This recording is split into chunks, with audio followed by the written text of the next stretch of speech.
If your business depends on you, you don't own a business. You have a job, and it's the worst job in the world because you're working for a lunatic. Running a business and being really good at your role technically are two completely separate skill sets, not to mention incredibly difficult to perform at the same time.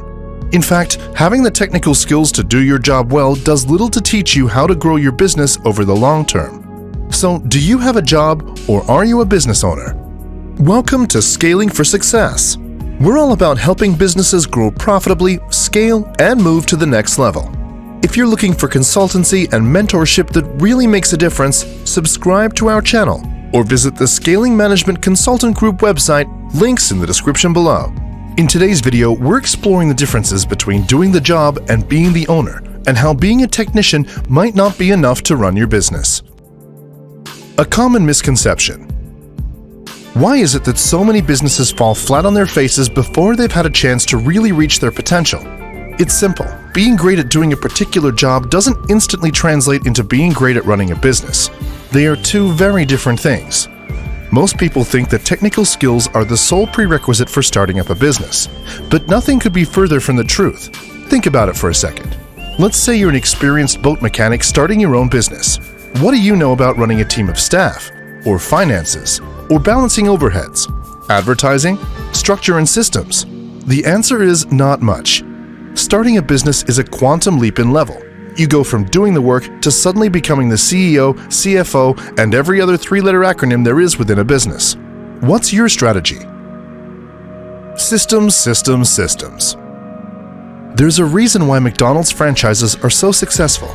A new owner is given a tried and proven set of systems that covers everything from ordering produce to training staff, balancing the books, and customer service. It's literally a handbook on how to run a thriving McDonald's restaurant. The mother company has everything tuned to run so smoothly that a franchise can be handed over with a guaranteed recipe for success. Starting a small business should be approached in the same way. Think of your business as a national franchise, only you're the first cab off the rank.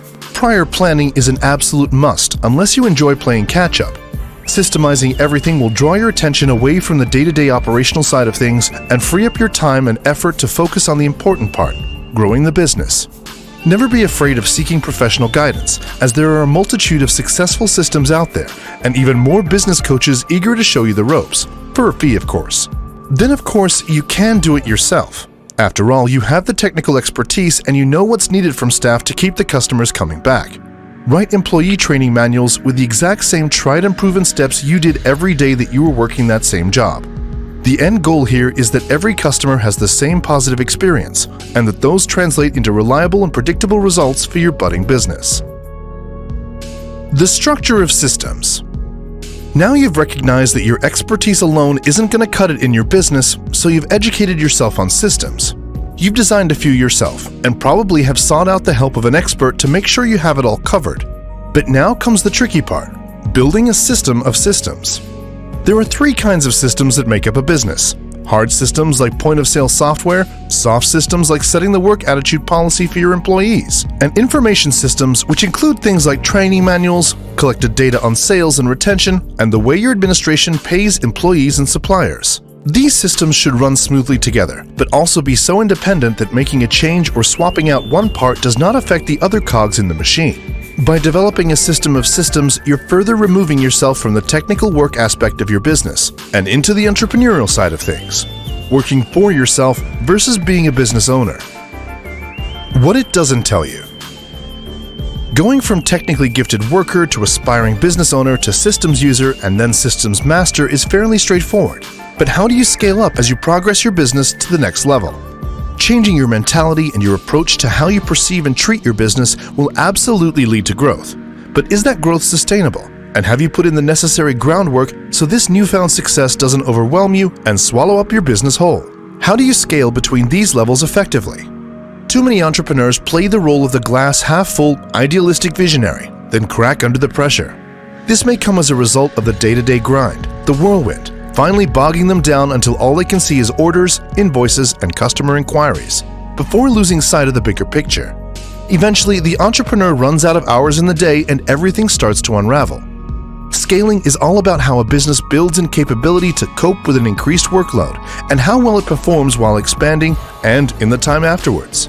By having solid, hard, soft, and information systems in place, a business should, by all accounts, be able to at least maintain its level of performance as demands become larger, if not actually becoming more efficient. This is the problem. Most entrepreneurs start out as the technician, the person who either develops the product or knows how to sell the product, the worker who is fantastic at their job. But there's little in this skill set to scale effectively. Likewise, the entrepreneur could be the visionary, the idea-generating machine who has their head up in the clouds thinking about all the business could be, without actually having a clue of what's needed to get there. To transition between levels, there has to be a conscious decision made to seek out a person who is purpose-built for management, the integrator. Integrators are a bit of a rare breed. They rarely start businesses even though they're vital to their success. They lack the imagination to be the visionary and the intimate product knowledge and know-how to be the technician. But what they do know is systems, like the back of their hands. Having a great product doesn't make a successful business, nor does having clear goals. Businesses are worn and lost in the trenches, and the integrator is the one with the shovel. Creating the systems needed to propel the business forward as the technician or the visionary works at the start, but pretty soon the attention to detail that's required exceeds what they're able to produce. A suggestion could be seeking out the services of a professional, which is great to get the actual systems and learn how to incorporate them into a business. But there is one glaring omission. Who? Who is the person that will oversee all this? Certainly not the entrepreneur. They're going to be either focused on growing the business or looking after the product line or services provided. A small business looking to level up has to make the decision to bite the bullet and invest some time looking for the integrator who's the best fit for their business, both on a personal level and a professional level. Ideally, this will be the person who challenges the visionary to slow down and consolidate, or who gives the technician a push to grow when the time is right. The integrator isn't there to sell. They aren't there to grow. Their sole job is to put a replicable set of systems in place and ensure that all employees, even the CEO and CFO, either toe the line or find themselves another job. Sure, there'll be conflict and arguments between the integrator and technician or visionary, but it's healthy. The integrator is like the carbon control rod in the nuclear reactor that slows down the fission reaction to produce power, or else it'll go critical and explode. As business consultants and COOs, we work with entrepreneurs every day to set them up for success by identifying where their business is suffering. We help them pinpoint which processes to reevaluate and adjust to grow their business. And best yet, we offer hassle-free, no-obligation 30-minute discovery calls to see how we could help you. Just email us today. That's all we have time for in today's video. Do you have a job or are you an owner? Like this video if you found it helpful, and for more content just like this, subscribe to our channel or visit the Scaling Management Consultant Group website at scalinggrp.com.